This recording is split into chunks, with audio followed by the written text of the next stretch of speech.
Greetings, this is Craig Pepin, Project Lead for the Davis Grant. Thank you for listening to this audio recording from the Spring 2024 Competency Fellows Workshop Series. These workshops are funded by a grant from the Davis Educational Foundation, and together with other materials funded by the grant and available on the Competencies website, are designed to help enhance your understanding and learning of Champlain's college competencies.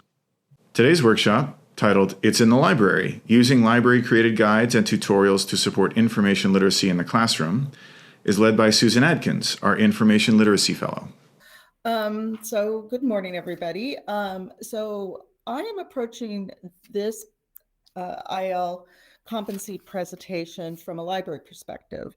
But as you know, IL is something that is taught across the college. It's in all disciplines. And it's becoming more and more prioritized in academia and in the world. People are talking about information literacy more and more. So the librarians join that work in the college, and we've created some resources to support the IL instruction in the classroom. But again, it's I know it's happening all over the college and is something people think about a lot. The information world, as we're sitting here, is just exploding logarithmically and becoming more and more complex. So it's becoming more and more of top of mind for people. So what we're going to do today is we're going to look at the definition of information literacy, a couple of them. We're going to examine the Champlain College IL competency rubric. We'll look at some library-created resources to support instruction across the college. We're also going to take a look at the Association of College and Research Libraries framework for information literacy for higher education. And I've shared some resources in the chat that will bring you to these resources if you're interested. And the ACRL has also created a guide, a library guide, a LibGuide, about information literacy in the disciplines, which could be helpful in your work. And then time for any discussion and questions after that, if any. So before we get to the Champlain College definition of information literacy, I thought I'd share one from UNESCO, the United Nations group of educational, scientific, and cultural organizations. So UNESCO defines information literacy as it empowers people in all walks of life to seek, evaluate, use, and create information effectively to achieve their personal, social, occupational, educational goals. It is a basic human right in a digital world and promotes social inclusion in all nations. So they take a very social justice approach and about equity of access to information and information literacy approach to this topic, to this competency, which is something that is just a slightly different perspective than the way we present information literacy definition. But within that difference also lies a lot of overlap. So the Champlain College information literacy description in our competency is the ability to find, store, evaluate, and synthesize information to answer questions, develop new ones, and create new content and knowledge in an ethically and socially responsible manner. So in some ways, I look at this as in our competency where we are putting a lot of emphasis on the responsibility of the student as a consumer and a producer of information, a creator and a consumer of information. And the UNESCO definition takes more of you have this right to information and the right to be able to access it and to be able to share it. But still, we have a focus on being ethical and socially responsible in our rubric, which we'll talk about a little bit more. So the criteria within the rubric, which I did share in the chat, which has been revised in 2024 recently with the College Competency Committee. The 4 criteria, which we're going to dive into a little bit, is for each one of them is versatility, appraisal, connection, and value. So taking a look at each criteria a little bit. So there's a lot of overlap between all of the different criteria. We'll see a lot of different themes and concepts kind of bubbling up to the surface. So repeating myself a little bit, but with versatility, the flexible and creative approach to the search process, that it's, this is something we see all the time with students. They do one search in Google and that's it. They found it or they haven't found it. And whatever they found is what they're using. And this idea that teaching students to have a iterative search process, and that the more you dig into the search, the more you're going to refine your search strategies. One of the guiding questions of how have I refined my search strategies based on my initial search results. And that is a ability to, to see that we've got to mix up the search, maybe change those keywords, maybe change the place you're searching in, maybe change the type of resource you're looking at, depending what initial search results I get. And this is just what we expect out of a proficient ability in information literacy. And strategies used are contextual. You're going to be using different search strategies, different approaches for example, in a blog than you would be in an online newspaper or in a academic journal. And so if you're looking at primary sources, it's all the strategies are contextual and need to be adapted accordingly. And again, looking at your own habits when seeking and interfacing with information. How do I need to mix it up a bit to be able to get the most out of my search? And again, looking at these different strategies and being creative. And what search methods and search terms have I used? I mean, that's something that takes a while sometimes for students to learn, that if they don't use if they use one search term, they're going to get one set of results. They use a different search term, a different set of results, and depending on the different source that they're researching and the resource they're using. And even within different library databases, there's going to be different controlled vocabulary behind these databases. And one search term is going to work well in one, and one is going to work poorly in others. And that's the same one might work poorly in others. And that's something, they'll come in and say, you have nothing in here. I'm like, well, let's look at your search terms and the keywords that you're using. Oh, yeah. Yes, there's actually quite a bit. So versatility, appraisal, just being able to evaluate essentially the resources they're using and their own perspectives, their own positionality. And the positionality of the person or the people, the entities that are creating the source. So they're selecting information based on its suitability of purpose and validity of content. So it may be a great resource, but not for this particular research question that we can see them getting stuck on sometimes. They evaluating information through a combination of skepticism, open-mindedness, and awareness of one's own worldview. Again, coming through into this with some self-awareness of where they are looking at this information and how they are perceiving this information. And that combination of skepticism and open-mindedness is something we all have to continually work with.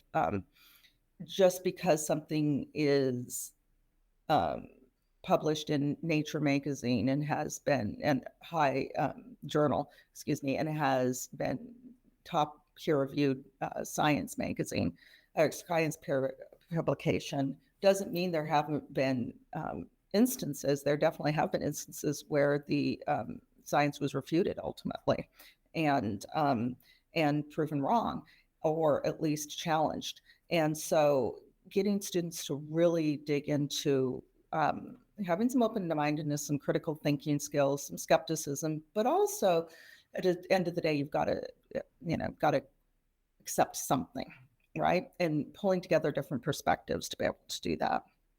Again, the broad range of perspectives, that's one of the things I always emphasize with students. It's like, if you're only getting one perspective, it's either too simple of a topic, or you haven't dug deeply enough. And, depending on the information need, is this current?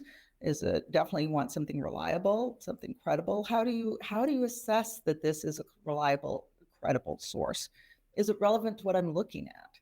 Right? Is this credible source credible in this field? And how is the information I found shaped by the cultural, professional, disciplinary context from which it comes? Because that's going to change as well. You're going to get different perspectives based on a different disciplinary perspective, context, or professional, cultural. Those things can make a huge difference in how the information is presented and how the research is conducted. And again, their own positionality and worldview, and also the worldview and positionality of the creators. So, so connection, I found in my work with students with information literacy, this is one that takes some, they understand evaluation on a fundamental level oftentimes, but that connection, the synthesizing of the information, is something that they have to really be instructed in doing. So you're not just looking for the one source that rules them all. You're looking at and connecting multiple information sources, multiple information source types often, and how they speak to each other, and integrating them to talk about this particular question. And then being able to draw between these larger connections and multiple sources of lots of different ideas. How do they talk to each other and fit into this broader intellectual framework? And ultimately being able to contribute something meaningful to the conversation themselves, and maybe something new, and being part of that scholarly conversation. And that is, it's a skill that they have to work on, and coming into it to generate some new ideas, right? And not just finding a couple of journal articles that say the same thing and consider it a done deal. Value. This is something I think, I know is top of mind for all of us right now with the AI that's exploded into the scene. It's been here, but now it's really exploding. And, it's now the value of what they're creating, and the information they're finding is going to be a little even more complex. So the ability to use information accurately and ethically, understanding their rights as a consumer and the responsibilities as a consumer and as a producer. They have both rights and responsibilities, respecting the original ideas of others, and within a discipline and a profession. And I think this is really great that we've included this piece of it, the professional disciplinary piece, in our rubric at Champlain, because we are a professionally focused school, to understand that different professions, different disciplines have their own ethical guidelines, codes, norms about ethical use of information. And the idea of giving attribution to the original creators of anything that you're citing or using. And how have they done this? How have they ethically used information responsibly? Not misrepresenting it. It's not just a matter of attributing. You're not misrepresenting it. You're not taking it out of context. There's more things than just plopping in a citation. You've got to also know that you've used it accurately. So again, I included where non-binary. So often it's not a right or wrong. It's, it's a spectrum of ethics and accuracy and how you're using it, and being able to place what you're using and what you're producing within that range of what's ethical and what's accurate is really important.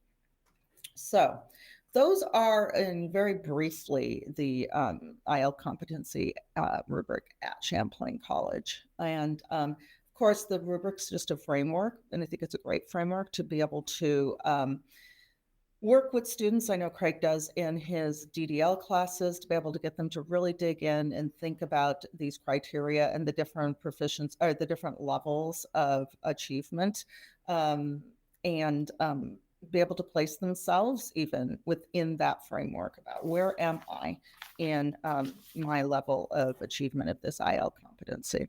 So taking this from a library perspective, there's the Miller Information Commons. So I'm going to show you these things on the library's homepage. These are things that can be used within the classroom and also by students in an asynchronous way, or they can be assigned. So going to our homepage.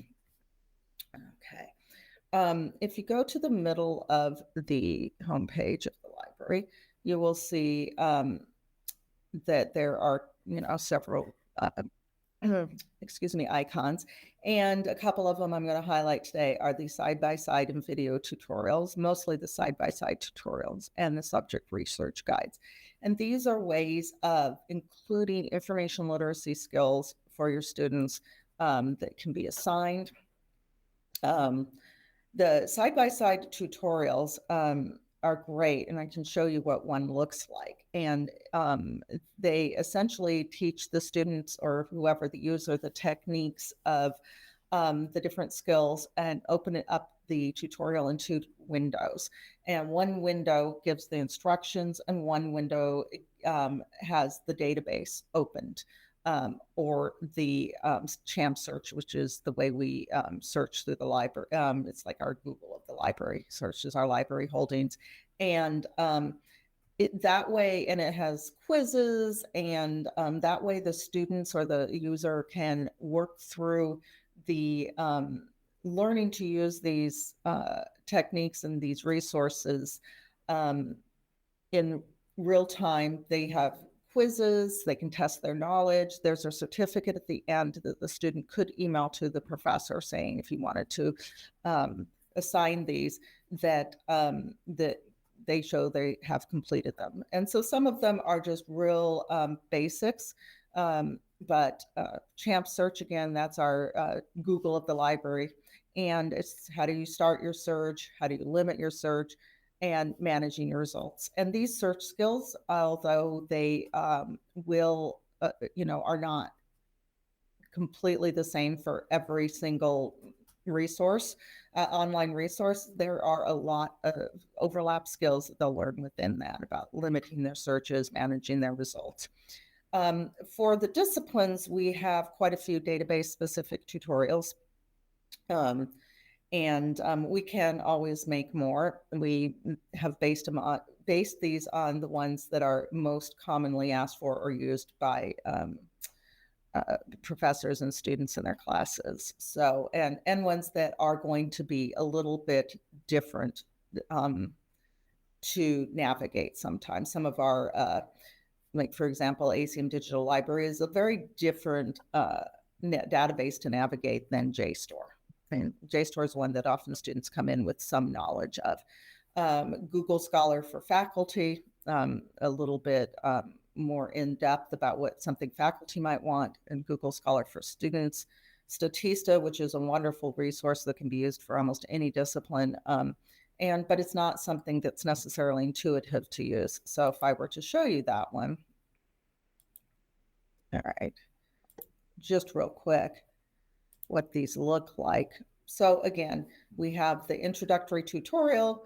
There's 21 different steps that they have to take, or pages that they have to read. It takes about 10 to 15 minutes, and then it guides them right here through the,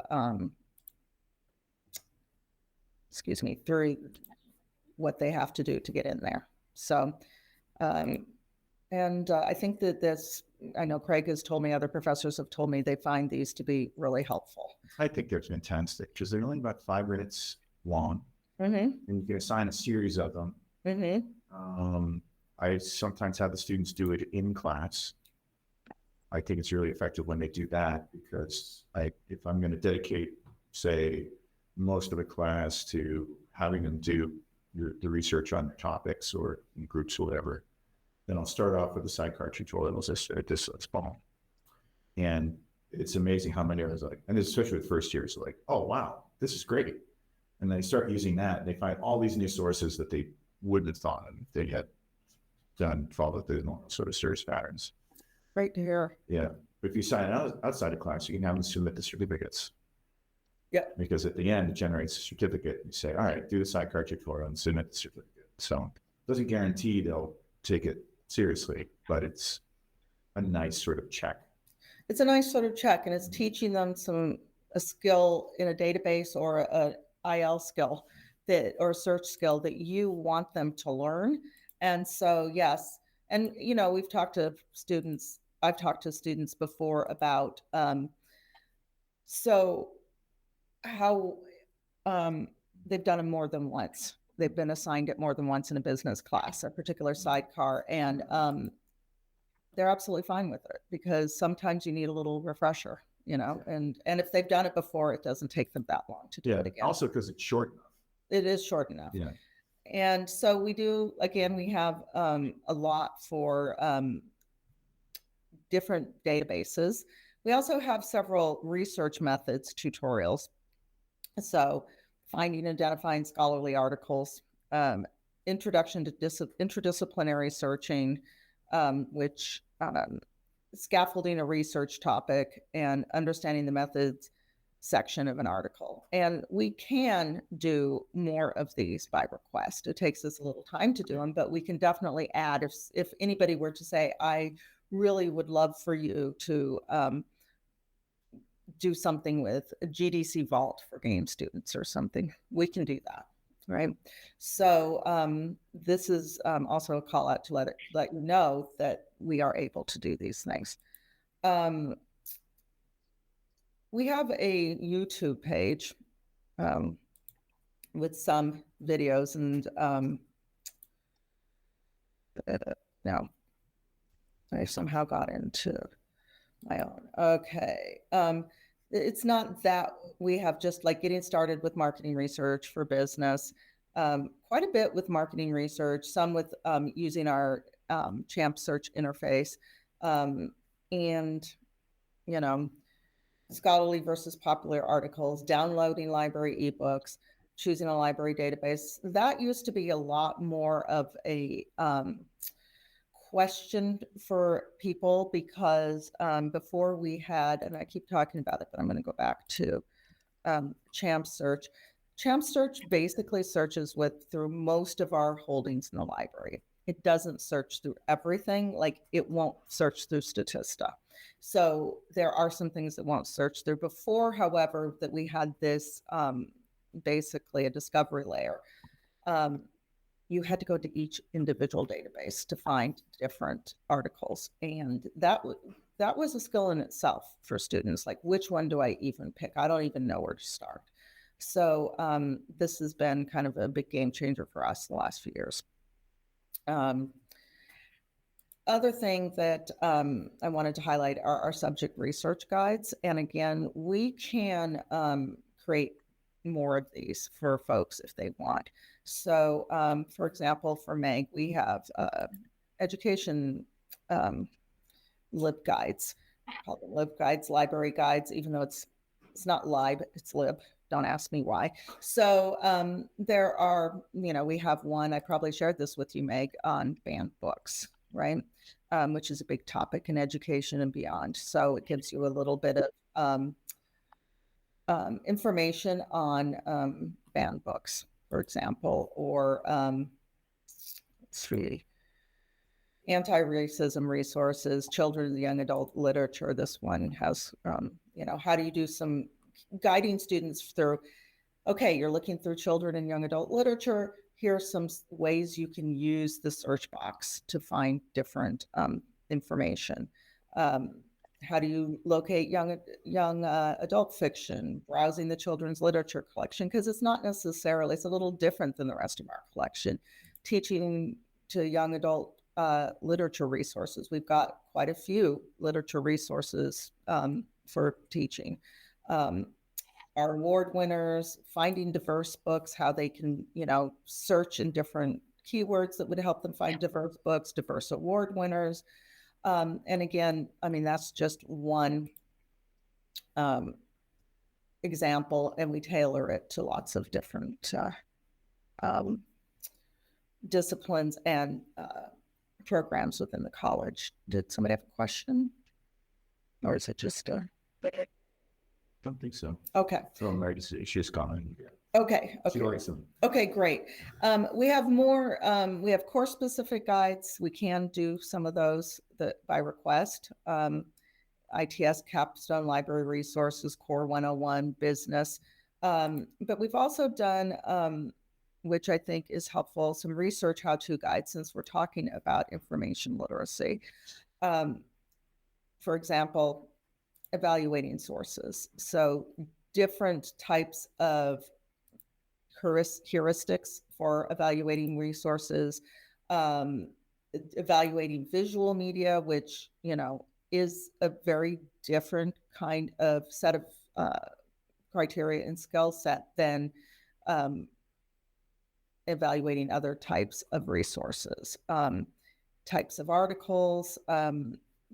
So the differences between scholarly and popular articles, things to remember when doing that kind of evaluation. So we have Nick's done some really incredible things with things like Tableau, digital scholarship, because we're digging into digital scholarship methods and digital literacy in ways that we haven't before. Just getting started on that. Let's see. The research process is a very popular one. How to evaluate it, how to synthesize it, how to cite it, just going through a lot of these different criteria that the students are being held accountable. In theory, we are helping them to become proficient in these criteria in this information literacy rubric. So this one, I think, has a lot of good information on how to do keyword searches, how to deconstruct it. Do you need primary or secondary sources? How to find these things? How to evaluate things? How to synthesize? I mean, they're not comprehensive, of course, but they are a good place to start. This one for citations and references is highly used as well.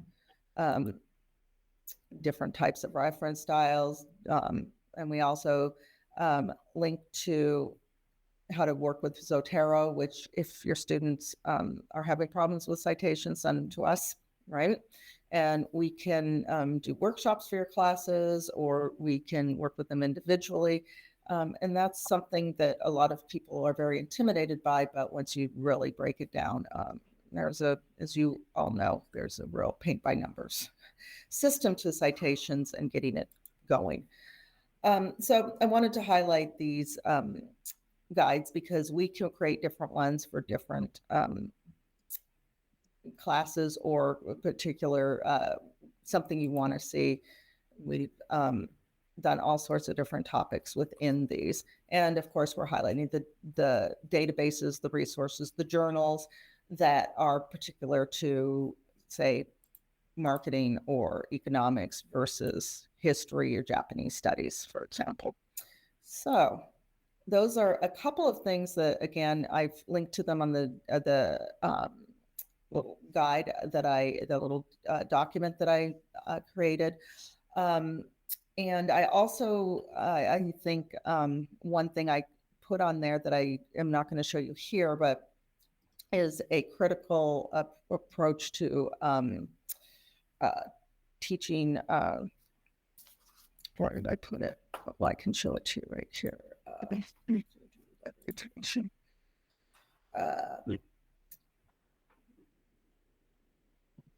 The Critical Thinking About Sources Cookbook. It's an ebook. We also have it in print form at the library. And it is there's lots of different lessons on how to teach different, that you could adapt to teach different types of information literacy skills, recognizing scholarly sources, how technology mediates our experiences with information, et cetera. There's a lot of different approaches. We've selected some that we think might be helpful, that aren't too much of a lift for somebody to adapt. Dealing with the misinformation, recognizing scholarly sources. So I think this is a nice interdisciplinary approach to teaching some critical thinking skills with information literacy. So going back to Okay, those two things, side-by-side tutorials, subject guides. And then the Association of College and Research Libraries, which again, I'm coming at information literacy through my own profession, through the lens of my profession as a librarian. And I included the link on that document that I shared for this research. And the librarians use these criteria, these 6 criteria, that have been defined and identified by the ACRL to as we structure our own lessons. So we'll use the college competencies rubric to look at what we have defined at Champlain, a student that's proficient in information literacy, what habits they display, what skills they have attained. And we also try to match our lessons with some of these benchmark skills, this framework that has been identified. And there's a lot of overlap. And again, these different definitions, these different approaches, these different lenses, there's a lot of overlap. I think that no matter where you look at, what discipline you're looking at information literacy, you're going to want these criteria that we've identified at Champlain, the versatility, appraisal, connection, and value, are things that are going to show up in some way in all of these definitions. So again, about the context, right? In this case, they're really focused on the authority who's creating it. But the contextuality of a piece of information is really important. Information creation is a process. We hope that the students start learning that as an iterative process. The search methodologies and the places that they're looking at being the process. Information has value, definitely something that we are emphasizing in our own rubric. Research is inquiry.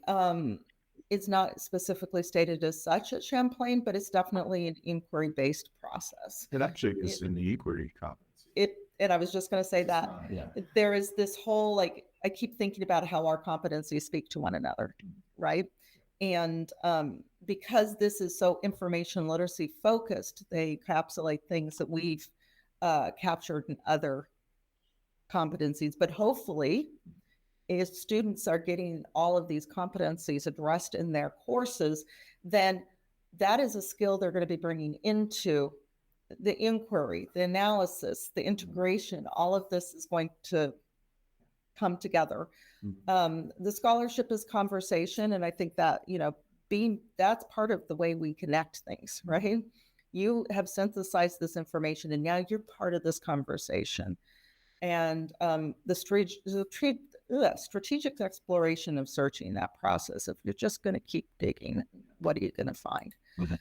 I think this one is kind of the ACRL's information literacy in the disciplines. Now, I've shared this information with you. Some of it, it may or may not be something that would be of interest to somebody, but let's see, I'm going to see this. All right.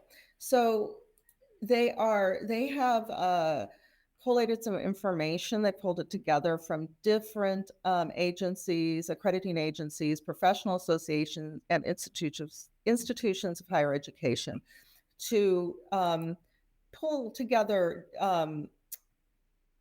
for example, let's look at history. Okay.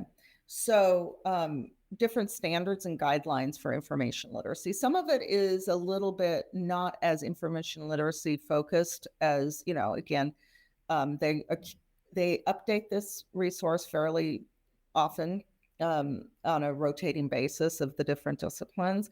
They added related research. Some of it I found to be really super helpful. And a lot of it is somewhat library focused, very library focused, but it could be helpful for a professor in the discipline as well. So, for example, development of guidelines for primary source literacy, information literacy guidelines and competencies for undergraduate history students. So that could be helpful in thinking about information literacy within your particular discipline. So they have professional studies. So there is education, library science.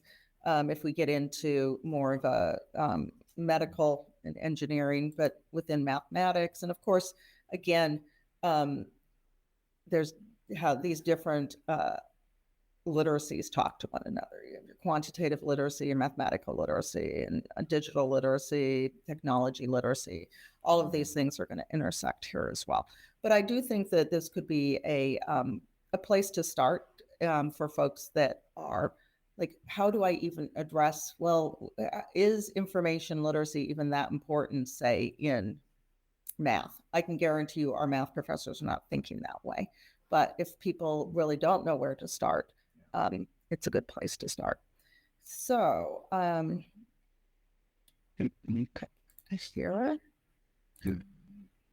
have thoughts or questions or things you want to share about your own experience with teaching information literacy skills or what you've seen? I took a few notes, but I was curious if Meg or Josh have anything to say first. Yeah.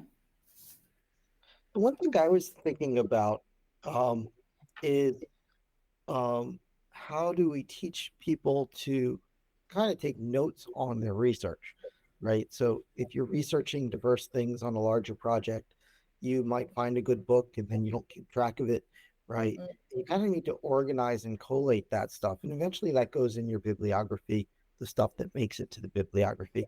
But I feel like, at least in the computer programming side, our students are not used to documenting the kind of project exploration process, which actually holds them back later from using those resources. So, Josh, I think that's a really wonderful question. We used to teach a skill called, research journal, right? That I think had its time. Now, what I would really recommend when you're talking about finding that book, if I thought about this, I would have downloaded the app here but I didn't. But if you have students using Zotero, I can't recommend something like this enough. If you aren't familiar with it, it's free. I mean, again, anytime you're using a citation tool, always tell students you need to check your work. You need to check what's being produced. But it helps you. You can do it on the software on your computer, or you can do it online. And the online, I don't find the interface is great, but it still works. And if you see this thing right here, it says Zotero connector. I have added that to my Google Chrome. And basically, if I'm in a database, let's see, I was helping a student. It is interesting. I have mixed feelings about Zotero, so what are your mixed feelings, Craig? Well, it came up in the context of the game history class, whereby Zotero is one of like 6 different apps that we're asking the students to learn. And to me, I just felt it was too many things to throw at them. Too many systems, and as much as I love Jonathan Ferguson, right? I love those work that he put into some classes.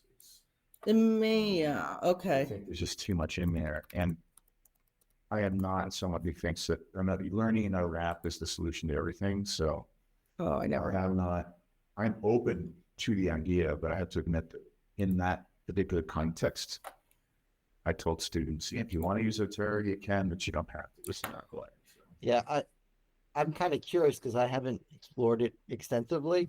What I'm having people do now is actually just type in a Google Doc, right, and document everything they look at, and they can list them as bad resources, not useful, right, versus ones that might be useful later, versus what they're actually using with some notes, because and a lot of it is just like someone's Medium article on the web versus some official reference versus something else. I mean, they typically aren't library books. Well, okay. So I'm going to just say this about Zotero, Josh. I can't sign into, I could, but I use it on my software all the time and I can't remember my password. So I was going to show it to you Yeah, all. that's fine. And by the time I retrieve my password, forget it. But anyway, this is the thing. I think what I would say first to Craig is everything is contextual. I wouldn't teach Zotero necessarily in that class, or I would do it separately from the other piece, like because I think it might be a great place to do it, but it may be too overwhelming, right? And maybe a workshop, like with a librarian, showing people how to do it can get it done and becomes less, not that you necessarily have time for that. However, Josh, it doesn't have to be a library book. It can be Yeah, I figured that. yeah. So let's just say, for example, I picked Peter Pan because I was helping a student do some research on Peter Pan last night.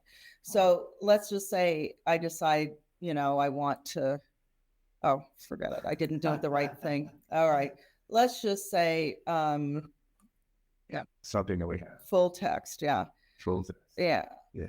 Here we go. So I'm going to go down to, all right, here we go. And I'm going to do this. And I'm not having very easy time. But in theory, I can save this to Zotero. I can save everything. And I find, yeah, of course it's not, because I'm presenting this to you. So of course it's not working. But I find the thing is, like, when I tell students this all the time, I do research and I want to just kind of throw things at the wall and go back later. It depends on how you do things. So when you go back, like you create a folder in Zotero, it says, Peter Pan.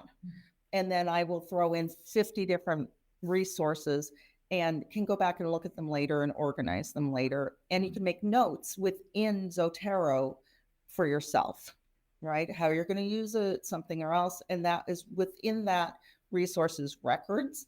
And it will also, with the click of literally 2 or 3 clicks for a student, create an entire bibliography for them and help them with in-text citations. Now, again, any of these citation generators are imperfect. So you have to go back and make sure that you don't have like the screaming caps or, the just inaccurate or it's not usually inaccurate, but maybe incomplete citation.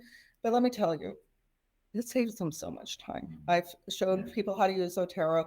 I've shown professors how to use it. I've shown students how to use it. And people are always saying, where was this earlier in my life?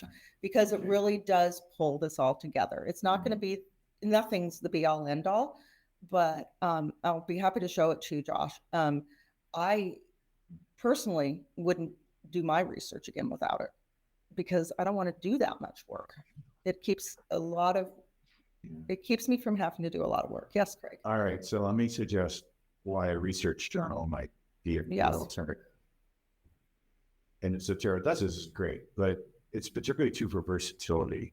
We want students to sort of keep track of their search strategies, right? And so if they're keeping notes in a research journal, where they're not only recording the sources they find, but also how they got there. Yes. That provided sort of, to me, stronger evidence. And again, I've got my DEL proficiency demonstration hat on, right? I want to see them to be able to reconstruct it. And this is the biggest challenge for them with versatility, because they often do not necessarily keep track of their sources, and then they have annotated bibliographies where they appraise them, right? But they don't really, until they're prompted to do so, keep track of their strategies they use to find that information. What keywords do they use? How did they get from one source to just another source? Or they see some author coming up over and over again, they decide to get that author specifically. So does Zotero do that? You can add your own notes to the record. All right. Right. And that's, again, I think there's no hat that fits everybody. It may not work for everybody. It works for me in the sense that I have it all in one spot, because I tend to get like the mental equivalent of 50,000 sticky notes going and too many documents. Oh, actually, I'm not bad. I could have Google folders and stuff like that. I'm not giving myself credit. Yes, I'm good with that. But I can see it being a one-stop place for people to pull together if it isn't, The other nice thing about a research journal is that it's sort of like chronological. So you have a yes, timeline. you do. So it started with this, and I went to here, and this source is just that source. So I think it's also sort of easier to see evidence of search strategies evolving over time in, I guess, like a Google Doc, for example. Right? Exactly. So, I mean, I'm not suggesting this is the way it would work for everybody, but I mean, since we were kind of talking about citations, and yeah, so research journal is helpful. You can pull together like the keywords that worked and this and that and recreate it, because I often do that myself, where I get so much into a rabbit hole where I don't record what I'm doing. And then how did I get there when I want to show a student how I got there? How did I get from A to alpha? Exactly. A to Z, yeah. Yeah. That's, Yeah. what are all the steps in there? And so I think that's the kind of thing where it's like, what different methodologies can you use, and tools can support these skills? So I have a rubric question for you. Okay. All right. And it's about appraisal. All right. I'm grabbing my rubric. Okay. So for those who are online, open up your rubrics if you want. So my question for appraisal is it asking too much? Or are there too many different things in that single criteria? And should we consider either breaking it up or consider maybe some? So, for example, the things that the students team struggle the most, I think, are the cultural, professional, and disciplinary context in which the information is produced. Mm-hmm. Primarily because that requires a degree of understanding of the discipline itself and the profession itself, which they may or may not have. Right. Right. Depending. If it's their home program, then I think it's an easier request to them. If it's in a general education class or a core class, for example, right, they need to know something about anthropology if they're going to place an anthropological source in its properties for that context, if that makes sense, right? So it seems to me that that's asking a lot. The other thing that I think is important, but I don't know how to handle it and whether it's maybe, so that's why I wonder, is the cultural, professional, disciplinary context part worth moving to the exemplary level?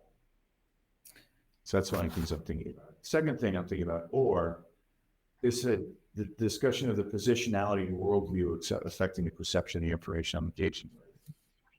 I should look up the exact language. Can't take it up right now, but I do. So.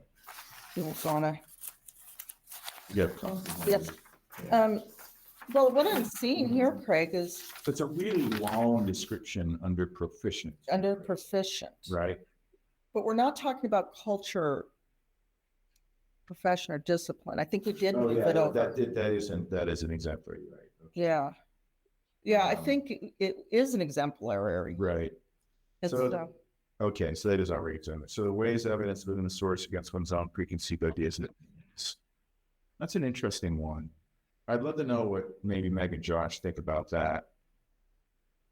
Whether it's something that's like, oh, that's really critical that they learn how to do this proficient level. It's like, well, that's even more advanced. Like for me personally, again, working with first and second years, mostly in this area, if they're able to get the selection of sources that are roughly relevant, if they're able to evaluate them for currency, credibility, information on a bias perspective and a purpose, and if they're to explain the relevance of the source and the context in which, okay, so there's that part at the end, right? Explain the relevance of the source, right? Those three things are the things I sort of focus my attitude at the first and the second year about, right? Are you selecting sources that are relevant? Can you explain how they're relevant? And can you critically evaluate them? It's pretty. Yeah. So do we want to push them to, and I think explain the relevance of the source and the context in which the information was produced in a general sense without referring to sort of professional, cultural, and disciplinary context. If they're able to say to me, oh yeah, this is a great source, but it's like a TV report. Right. Right? It's a report from some news station in Arizona, and it's a minute and a half long. Right? So, okay, think about that context. Think about that context. I'm happy. Right. Right. So they're thinking about it. Yeah. Yes, I don't know if I asked the question there, and I'm sorry if I did it, but it just feels like this particular criteria for is super big. It's a long criteria. And maybe it can be slimmed down a little bit, or I'm already looking at redundancy there. But I was just wondering, is there anything here that is worth sort of breaking out into its own criteria, or should be moved to the exemplary level? So that's all.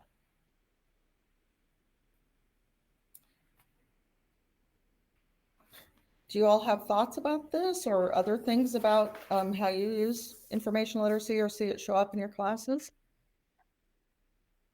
I think appraisal is quickly becoming the most important one of these in a lot of ways.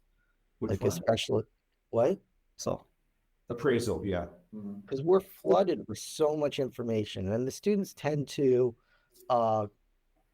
do Google searches more than they actually do library searches or go through some curated documentation. I often can't get them to read the official documentation for a software product. So they're reading some article that might be inferior, but is written in a friendly tone and is easy to stumble on with Google because it's easy to ask the question of Google. But may or may not be answering their question, and or may or may not be reliable. And I think the appraisal piece becomes a large piece of trying to judge, and also judge if it's at the right level for them. So I think, they're not always, they might find something that looks authoritative, but that doesn't mean it's, scaled for where they are in their learning processes and what they need to learn about it. And then I think with AI, appraisal also becomes huge because you're asking the AI for help and it's giving you an answer, and you need to appraise the value of what it's given you. And so I don't know. It feels like that's becoming really important. we've noticed that even within, like not even within, but the references that AI cranks out are really sound good, but aren't real references.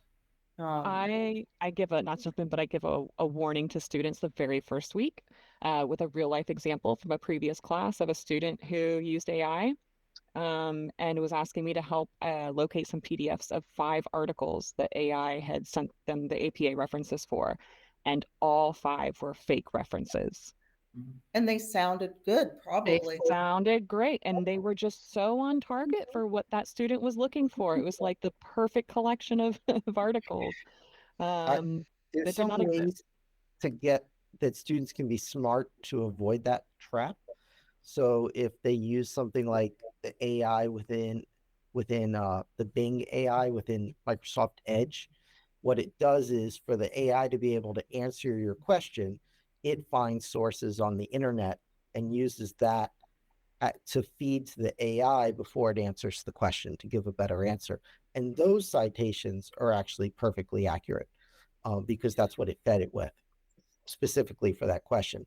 But if you ask like ChatGPT, it's going to make up references that sound good. And often I'd find it was a real author who had written books that were very similar to that one, but they've created one that was an exact fit.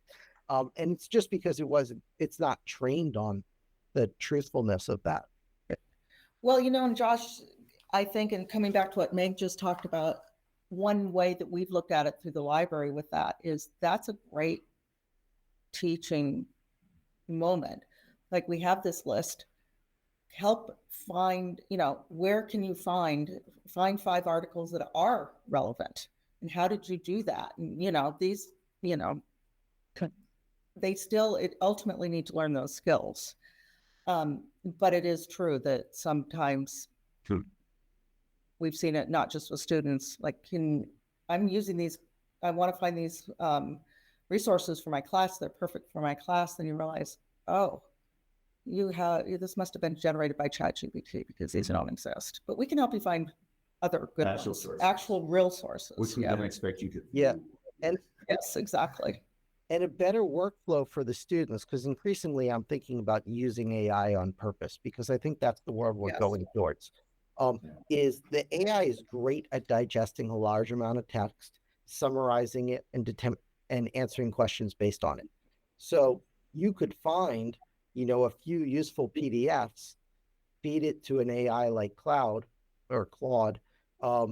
as input, and say, okay, answer these questions from this, or summarize these and tell me which article you think would be most useful to answer this question. And Yeah. it'll be really good at that, actually. Yeah, there's a lot of ways to use AI to actually help students learn information literacy skills. And I'm aware that we are at 11 o'clock. I just wanted, I just wanted to thank you all for your time.